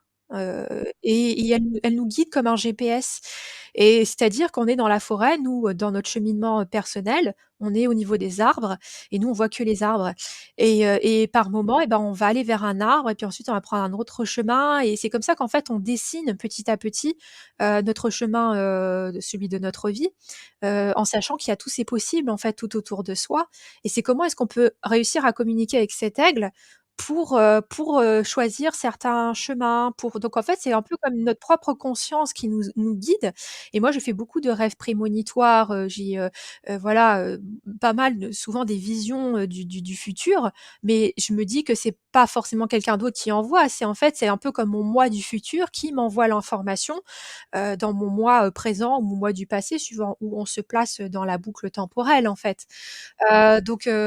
C'est aussi il y a eu des ouvrages quand même qui m'ont, marquée et qui m'ont, guidée, on va dire, dans mon cheminement et qui m'ont permis d'aller de plus en plus dans ces pratiques, sachant aussi que, j'ai pas eu tout de suite un tambour, par exemple. Je sais qu'il y a des personnes, elles commencent par ça, elles acquièrent d'abord le tambour et ensuite elles, se forment ou pas. Moi, je me sentais pas du tout d'avoir un tambour, par exemple, j'ai mis 2 ans à en avoir un parce que au début, je sais pas pourquoi, j'avais un peu ce truc de: genre, je veux pas en tenir un dans les mains, je sais pas trop pourquoi c'est trop de responsabilité, j'en ai aucune idée, en fait, mais c'est quelque chose de très intuitif, en fait et du coup, j'avais que le hocher et moi, j'ai fait tous mes 1ers séminaires, qu'avec un hocher, les premières années, et ça m'allait très bien. Et puis de temps en temps, on prêtait un tambour quand il fallait faire des pratiques avec un tambour. Mais c'est vrai que le mien, j'ai attendu 2 ans déjà de savoir voyager, entre les mondes avant d'avoir mon propre tambour. Et puis après, une fois j'en ai eu un, puis après bon maintenant j'en ai plusieurs. Et puis c'est vraiment ça allait très progressivement. Il y a eu le 1er séminaire, c'était le stage de base, ensuite il y a les extractions, la mort, l'au-delà et les recouvrements d'âme. Ensuite, il y a eu, le stage sur les rêves chamaniques parce que ça, c'est vraiment très important et puis derrière, il y a eu effectivement les 3 ans où j'ai assisté à des choses, vraiment, inexplicables et à la fois donc il y avait un peu parfois c'est un peu ce truc, d'être un peu en retrait et qui observe les autres. Bah, ça, c'est le côté un peu anthropologue, quoi, un peu le côté scientifique et je sais que mon enseignant, il a toujours eu cette intelligence de dire que chacun a sa place autour d'un cercle et qu'il faut des anthropologues dans un cercle. Parce que sinon il y a personne pour documenter tout ça, en fait.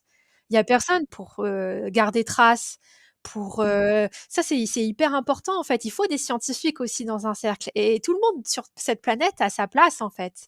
Voilà, chacun a sa place, son rôle et moi dans le cercle et bah et oui, il y a une scientifique. Et scientifique qui assiste à des trucs, c'est assez fou. Et puis après qui essaye de chercher et voilà après je sais pas si tu veux que je raconte une anecdote par exemple, Oui, volontiers. Ouais, ouais, ouais. Si tu as envie, bien sûr. voilà, alors celle-là, je peux la raconter parce qu'elle est dans l'ouvrage de Michael Harner, dans Cavernes et Cosmos, il me semble. Et les reste, je peux pas raconter parce que vraiment, il y a des clauses de confidentialité. Je peux pas dire ce qu'on fait pendant les 3 ans, mais c'est vrai que ce sont des initiations très poussées et qui sont très remuantes aussi d'un point de vue psychologique. Euh, En fait, la première fois que j'ai assisté à cette pratique, c'était la première année où on nous a fait la démonstration. Donc, une de nos enseignantes nous a fait la démonstration. Ils sont 3 à chaque fois, hein, ils sont 3 pour nous encadrer et donc elle s'est, on lui avait mis un comment dire? On l'avait ligoté, ça s'appelle le bound shaman, donc le chaman, attaché. On l'avait, ligoté, complètement, donc les mains attachées dans le dos, mains, ensuite attachées aux chevilles, chevilles attachées. Ensuite, la corde qui fait le tour du corps et puis par-dessus on met une couverture et on religote encore autour de la couverture.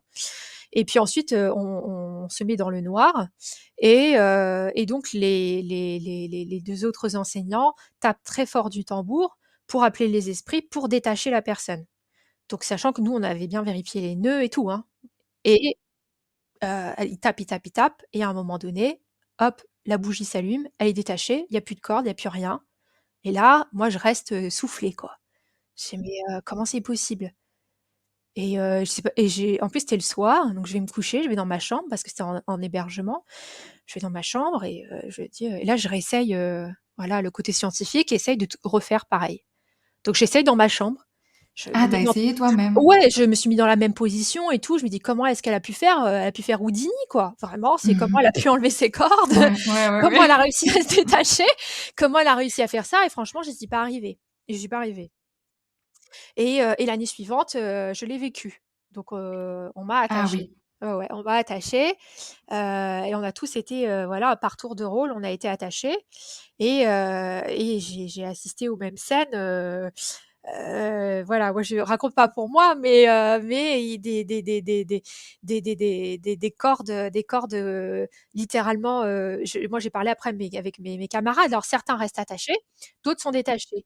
Parce qu'en fait, ce qui est pas important, c'est d'être détaché dans l'histoire. Ça, c'est pas important. C'est comme je disais, tout est, information et tout est apprentissage. Donc même quand on n'est pas détaché, ça veut pas dire qu'on n'est pas un chaman ou qu'on serait pas amené à accompagner d'autres personnes ou on pourrait pas être un praticien chamanique, c'est pas du tout ça. C'est qu'est-ce qu'on apprend à travers cette expérience? Parce que l'idée, en fait, c'est aussi, c'est vraiment une pratique, comme le démembrement, remembrement, c'est vraiment une pratique d'humilité où on s'en remet aux esprits, et comment est-ce qu'il, et qu'est-ce qu'on vit à travers cette expérience? Et donc certains étaient attachés, d'autres, étaient complètement détachés et en parlant avec mes camarades, certains m'ont expliqué que même les cordes étaient littéralement tombées. C'est-à-dire qu'elles tombaient au sol et ils étaient détachés immédiatement. D'autres, sentaient que c'était desserré, par exemple et donc pouvaient se libérer eux-mêmes. Donc en fait, chacun vivait des choses différentes, mais là aussi, c'est, assez, difficile d'expliquer comment c'est possible et avec tout ce qui va aussi de l'ordre, de la perception. C'est-à-dire que moi, j'entendais des respirations, des comme s'il y avait des personnes avec nous dans la pièce, des gens qui marchent, des mouvements en fait, dans la pièce, parce que moi j'entends quand même beaucoup, et ça c'est pareil, c'est comment est-ce que et donc du coup moi c'est sûr que moi ça m'emmène dans des réflexions et je me dis: Est-ce que c'est cette grande conscience qui nous fait vivre toutes ces choses-là? Est-ce qu'une part de nous-mêmes qui existerait en dehors de cet espace-là, s'est accordée les uns avec les autres et c'est nous-mêmes qui nous détachons? J'en ai aucune idée en fait. J'ai pas d'explication. Mais ça, c'est le genre de choses auxquelles j'ai pu, assister, qui sont assez voilà, c'est une expérience, assez extraordinaire, et bien, et que je vis dans plein de choses du quotidien aussi, je sais pas, des trucs, je pensais avoir perdu, puis d'un coup ils réapparaissent, un objet qui était pas posé là, mais qui y est, enfin, il se passe tout le temps des trucs dans mon quotidien, tout est information, tout est message et j'en perçois tout le temps, en fait. C'est pas, un instant T, c'est ma vie et comme ça, c'est en permanence. C'est une manière de me relier au monde aussi, de me relier, au vent, à l'arbre, à mon environnement, à mon corps, c'est tout est interpénétrant dans l'histoire, et tout ça, c'est venu mais vraiment très, très lentement, quoi. C'est vraiment, voilà, ça fait plus de 7 ans maintenant que j'explore tout ça. Les 3 ans, je les ai faits, au bout de 3 ans, justement. J'ai fait 3 ans d'abord des premiers stages, 2 ans et demi, je crois, 3 ans et puis ensuite, hop, 3 ans de plus. Donc ça fait quand même déjà 6 ans, 7 ans maintenant. Et puis aussi, il y a eu ma rencontre avec la transe, avec Corinne Sombrin et l'apprentissage, voilà, de la transe, d'une autre manière, qui a aussi beaucoup nourri les choses. Quelle est la différence justement entre, je me souviens d'avoir entendu que tu disais que c'était assez différent, la transe, de Corinne Sambrin versus, ce qu'on peut connaître en hypnose par exemple ou,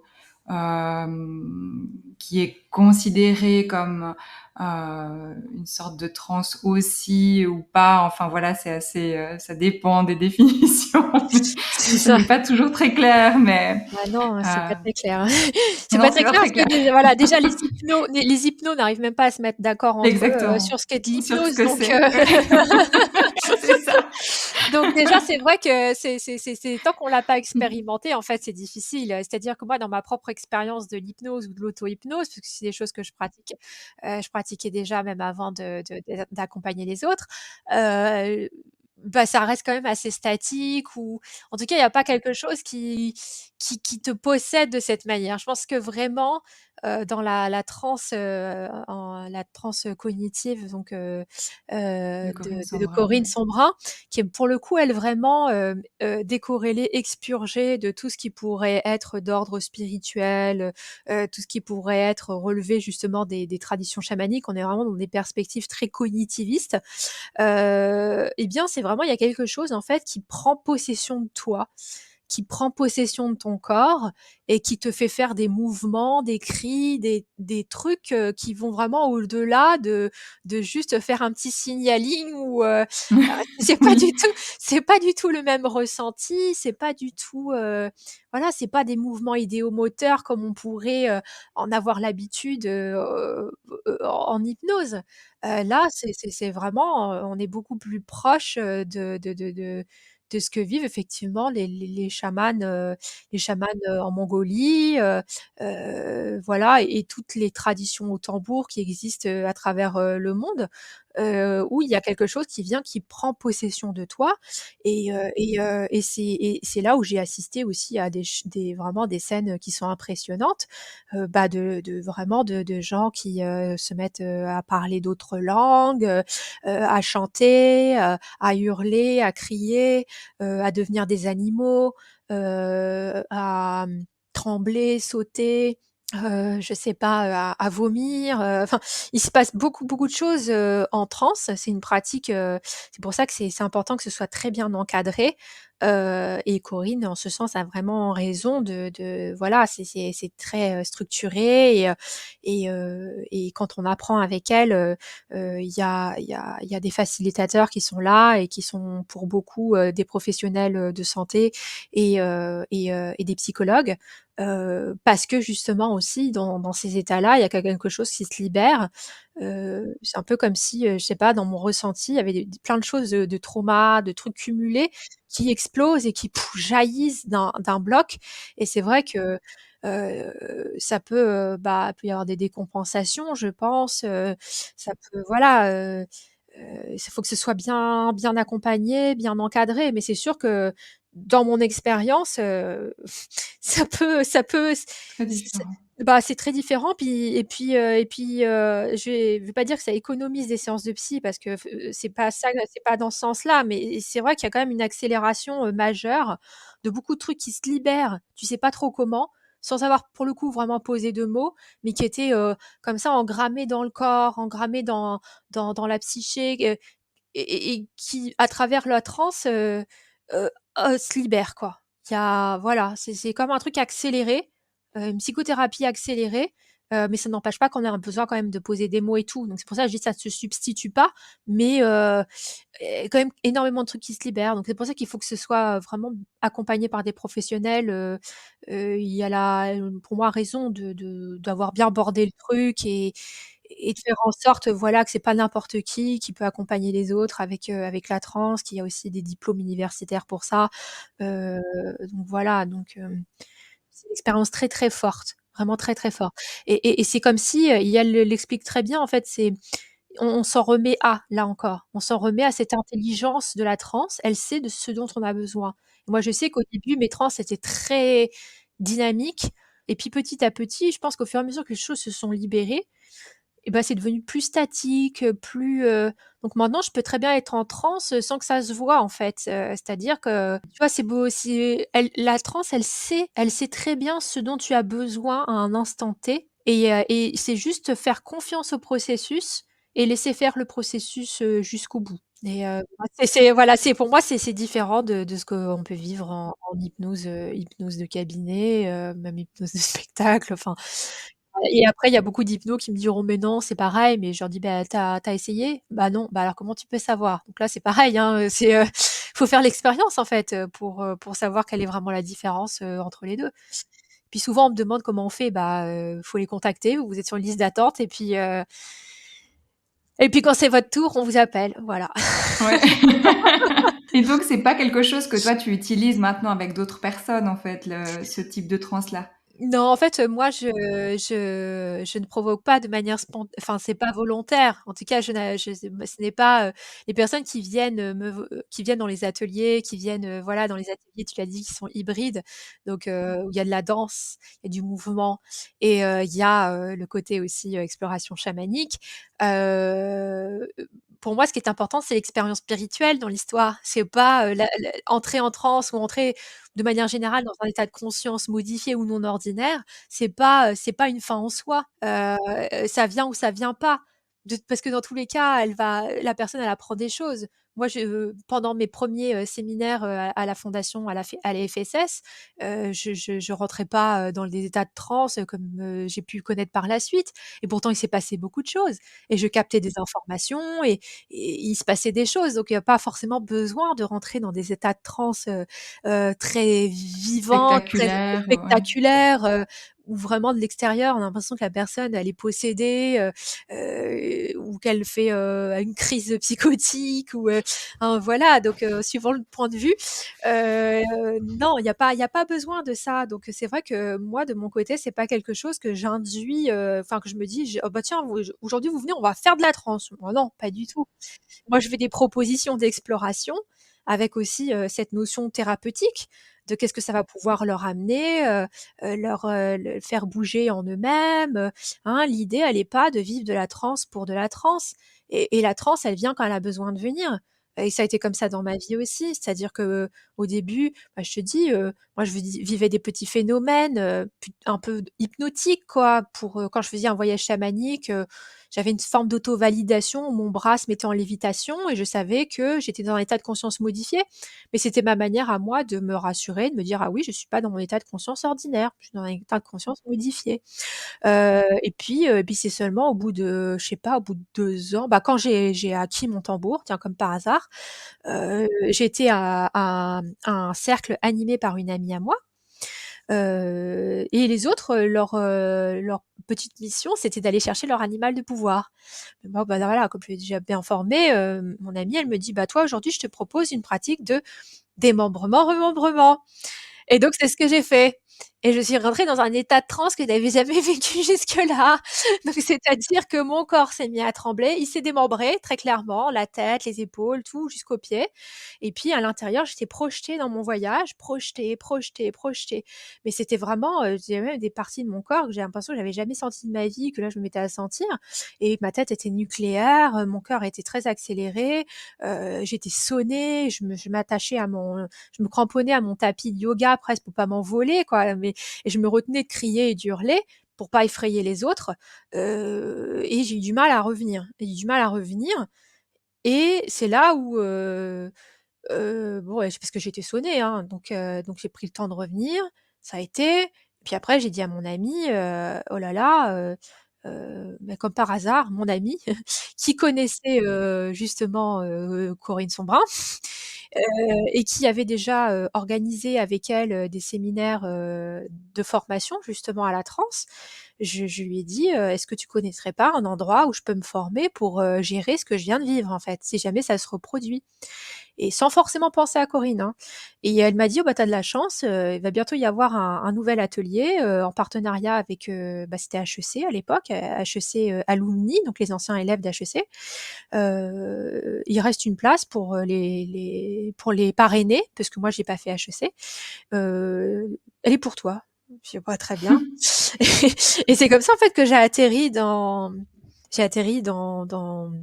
là-dedans, hein. C'est parce qu'il m'est arrivé ça, et les démembrements, remembrements, c'est ça aussi, c'est qu'on laisse quelque chose derrière nous, on est Ouais. démembré et on revient à quelque chose de nouveau, quelque chose en plus. Et moi, j'avais besoin de ce peut-être de ce moment-là pour aller, parce que sinon j'aurais pas fait la demande, en fait. Et c'est comme ça que j'ai été amenée à participer. Et d'ailleurs, il a fallu que attendre parce qu'il y a eu le covid entre-temps. Donc j'ai attendu 1 an et demi, et j'étais inscrite dès 2019, et j'ai attendu 1 an et demi avant de pouvoir vraiment me former, parce qu'il y a eu le covid. Ah oui. Ouais. Donc je me suis formée qu'en début 2021. Et donc voilà, donc c'est aussi voilà le parcours qui est fait de rencontres, de bons moments au bon endroit.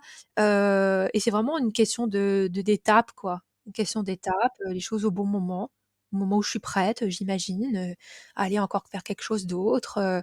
Et c'est vrai que la transe m'a permis par la suite, quand je suis rentrée dans les 3 ans de la FSS, d'aller encore plus loin, en fait. D'aller encore plus loin justement dans ces explorations, de mettre le mouvement aussi au service d'eux. Parce que je capte beaucoup d'informations par le mouvement, un peu comme si j'avais un langage, de «sourds-muets» entre guillemets, et mon corps, mes mains me transmettent des messages, et je vis aussi les choses dans le corps. Et puis cette expérience d'incorporation, donc d'adorcisme, où, c'est en quelque sorte une possession volontaire. Et on demande, très volontairement, bah, à nos alliés de nous incorporer, pour, certaines, fonctions, quoi. Pour, voilà, c'est toujours un but, hein, c'est pas pour, juste pour, le plaisir de se faire incorporer, bien entendu. Donc voilà, c'est aussi tout cet apprentissage justement de l'adorcisme, donc de la possession volontaire au service de la personne que l'on accompagne, et donc de la communauté, puisque, la personne qui, est praticien chamanique ou chamane suivant la perspective, fait le lien entre le visible et l'invisible, et c'est pas lui qui guérit les gens. C'est voilà, donc quand les gens disent: «Moi je guéris machin», bah là, faut se méfier, hein, parce que non, ils sont des intercesseurs, ils font le canal, ils sont le pont entre, des réalités différentes. Et c'est pour ça que quelqu'un qui accompagne, il faut qu'il ait fait déjà un énorme travail sur lui-même, ça c'est clair, qu'il soit bien au clair avec lui-même, avec ses propres «démons» entre guillemets intérieurs. Et puis qu'il ait aussi toutes ses aides, son équipe de l'autre côté, bien constituée, qu'il ait l'habitude d'aller et venir, d'aller explorer ces mondes-là, parce que moi je dis toujours que, le visible et l'invisible, c'est la même chose en fait. C'est-à-dire que tout ce qu'on rencontre dans le visible, on le rencontre dans l'invisible. Donc il y a pas que des bisounours il y a pas des bisounours dans le visible, il y a pas que des bisounours dans l'invisible non plus en fait. Et pour moi tout est intérieur, extérieur, pour moi tout c'est pareil en fait. Donc c'est pour ça que ça demande aussi de l'apprentissage, ça demande de l'expérience, et que moi je me dis que, bah, si ça m'a pris, 7 ans, et que ça me prendra encore du temps parce que c'est un apprentissage de toute la vie, bah, tant mieux, parce que au moins, ça fait que les choses sont faites, de manière sécurisée, pour moi-même, pour l'autre. Faut pas être trop pressé, quoi. Voilà, nous on veut toujours tout faire vite, vite, vite en Occident. On a ce truc de, faut aller vite, faut aller vite. Sauf que quand on va dans les communautés où il y a vraiment des traditions chamaniques, contrairement, à nous, bah, on se rend compte que c'est des apprentissages qui durent des années et des années, quoi. Voilà, donc normal de prendre le temps. Oui, absolument. Et quelle place tu penses que peuvent avoir ces pratiques chamaniques justement ici en Occident? Parce que j'ai l'impression que, ben, on parlait du sacré au début. déjà ça, je me demande, où est-ce qu'il est le sacré ici? Est-ce qu'on n'en aurait pas besoin d'en avoir, un Bah, petit c'est peu sûr. plus? Bah, c'est un Oui. peu le on va dire ce qui sous-tend ce que je fais à travers ces ateliers, à travers tout ça, c'est contribuer d'un point de vue spirituel peut-être à reconnecter, les gens à justement au vivant. Je me dis que si on c'est un peu écologiste finalement, comme démarche. C'est-à-dire que bon, déjà, il y a ce truc quand même d'aller, explorer en soi et trouver des réponses pour soi et parce que mon idée, c'est toujours d'accompagner que ce soit en cabinet ou que ce soit, les ateliers, c'est toujours, ce qui me guide, c'est que chacun contacte son propre pouvoir et sa propre autonomie, en fait, hein, qu'ils soient pas dépendants, c'est vraiment très important et qu'ils contactent le guérisseur qu'ils ont en eux-mêmes et ça, c'est hyper important pour moi. Donc il y a cet ordre-là et il y a aussi se connecter justement au vivant, aux esprits de la nature, à tout ce qui nous entoure, peut-être pour aller apporter quelque chose d'autre, une autre vibration en fait à tout ça et peut-être que c'est comme ça qu'on va davantage préserver aussi notre environnement parce que plus on se connecte, on se reconnecte et plus on prend soin en fait. Et c'est vrai que nous, nos sociétés, très marquées, voilà, par le capitalisme, l'urbanisme aussi, l'urbanité, fait qu'on s'est beaucoup coupé aussi. On même dit on dit «la nature», comme si c'était quelque chose de différent de nous. Ça on a vraiment très séparé nature et culture, alors qu'en fait, est-ce que c'est pas la ville qui est dans la nature? C'est c'est une question de perspective. On a vraiment séparé les 2, alors que nous-mêmes, en tout cas une perspective chamanique, nous sommes des esprits de la nature. Nous, les êtres humains, sommes des esprits de la nature au même titre que les autres et nous intégrons dans un écosystème, en fait. Donc c'est ça, moi, qui sous-tend beaucoup, justement, ce que je fais, ce qui m'anime. C'est ma petite pierre à l'édifice avec, plein de gens dans le monde qui font la même chose aussi. C'est des petites fourmis, on est des petites fourmis, chacun à notre niveau. Parfois, c'est un peu frustrant parce qu'on pourrait pouvoir faire plus, mais on peut pas, hein, c'est comme ça. Et du coup, bah, toutes ces petites fourmis ensemble, pour moi, peuvent déplacer quand même des montagnes. Donc voilà, c'est ça qui fait sens, en fait, dans ces pratiques. Mais c'est vrai que nous, on n'a pas ça dans notre culture. Peut-être au nord de l'Europe, effectivement, il y a les chamans samis, Ouais. qui eux, pareil, ont été persécutés pendant un bon moment, mais bon, ça a su être quand même préservé. Voilà, il y a du chamanisme dans le nord de l'Europe. Mmh. En Suisse, quand même, il y a un bon berceau. Ah bon, en Ouais. Suisse, il existe des ah oui. Ouais, ouais, ouais, ouais, peut-être qu'on appelle pas ça chaman, mais il y a quand même un bon berceau aussi. Après, c'est sûr que nous, on s'est voilà, les religions sont beaucoup passées par là, tout ce qui pouvait, être ce qu'on appelle maintenant, du paganisme, voilà, les religions sont venues par-dessus, le christianisme est venu par-dessus, et a érodé et beaucoup, beaucoup, beaucoup, beaucoup de choses. Mais je pense qu'il y a quand même un peu une résurgence, mais on peut pas appeler ça non plus vraiment chamanisme pour moi, même si des fois on m'évoque le druidisme par exemple, oui effectivement, mais c'est pas tout à fait la même chose non plus. Mais je pense que c'est bien aussi de bien garder ses spécificités parce que sinon après on fait des grosses soupes, de tout et Tout est n'importe quoi. pareil. Ouais, ouais. Voilà et c'est pas non, c'est il y a voilà, il y a le chamanisme à la base, c'est plutôt, vers l'Asie centrale, c'est voilà, c'est donc les chamans, c'est plutôt en Mongolie, c'est le mot vient de là-bas, donc voilà, donc il y a une histoire. Après il y a d'autres manières de faire ailleurs, dans l'Amazonie, c'est plutôt connexion par les plantes, mais est-ce qu'on peut vraiment parler de chamanisme? Les puristes vont dire non, c'est pas du chamanisme, parce que c'est pas le même procédé.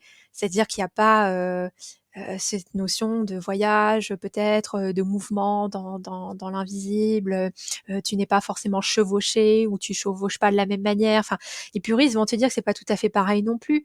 Donc c'est vrai que c'est voilà, on a mis ça dans une grande case, parce que d'un point de vue anthropologique, c'était plus facile pour étudier, pour faire des comparaisons, hein, parce que chamanisme, c'est un mot, qui vient de l'anthropologie, hein. C'est les anthropologues, ils ont créé une case, chamanisme, et ils ont mis plein, plein de trucs, issus du monde entier pour pouvoir, comparer, hein. C'est voilà, c'est pour la recherche scientifique, quoi, des réalités aussi très différentes.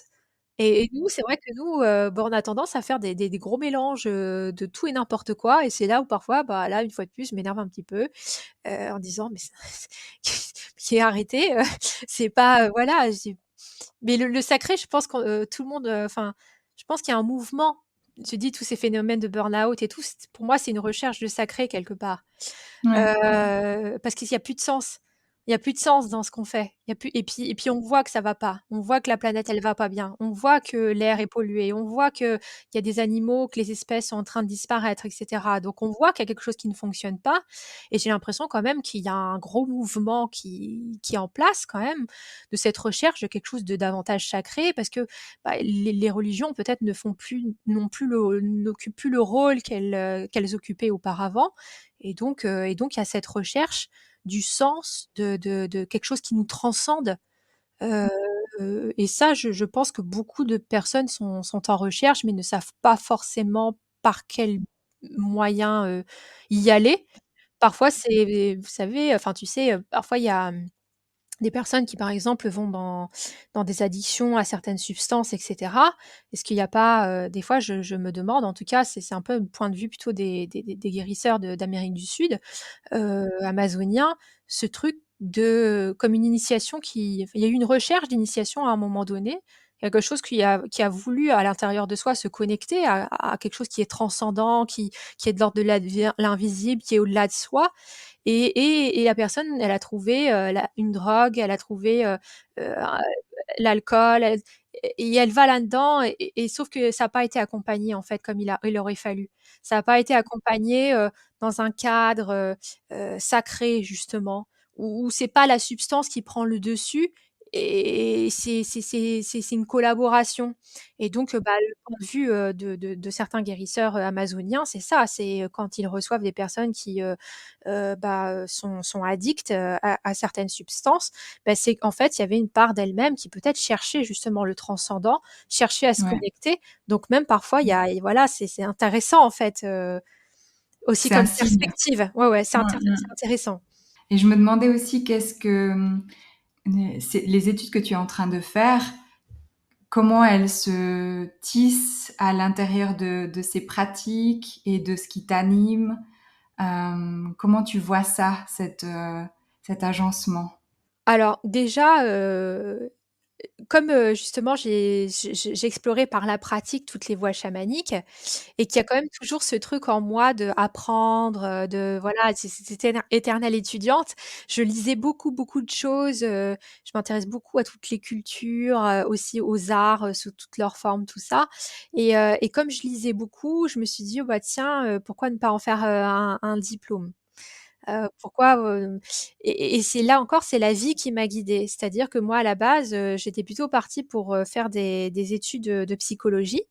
C'était, quelque chose que j'avais comme projet à long terme, en plus justement de toutes les formations que j'avais jusque-là pour, être psychologue et puis, j'avais tout bien préparé, pour étudier à distance. J'avais bien préparé mon dossier et cetera et puis le jour J, p ça le serveur plante, quoi. Je n'arrive pas.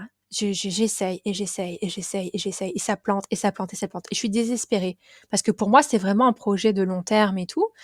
Et puis c'était une semaine où j'avais formation justement en danse-thérapie et donc je suis allée, un peu en retard à la formation en expliquant pourquoi et puis vraiment j'étais déçue. J'avais presque parce que toutes les places ont été prises en quelques minutes. C'est-à-dire que c'était foutu quoi, c'était foutu et donc je pleure quoi presque et donc une amie, enfin une amie, oui une amie, qui participait, me dit: «Mais Laetitia, c'est quoi qui t'anime vraiment dans la vie?»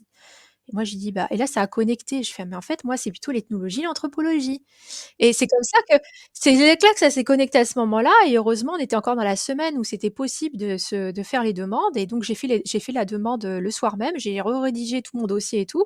J'ai fait une demande, à la seule université qui pouvait se faire à distance et j'ai été acceptée et en plus, on m'a même fait sauter la première année. C'est-à-dire qu'il y a quand même quelque chose qui était très ouvert, tu vois? Qui l'était pas c'était pas mon chemin visiblement la psychologie.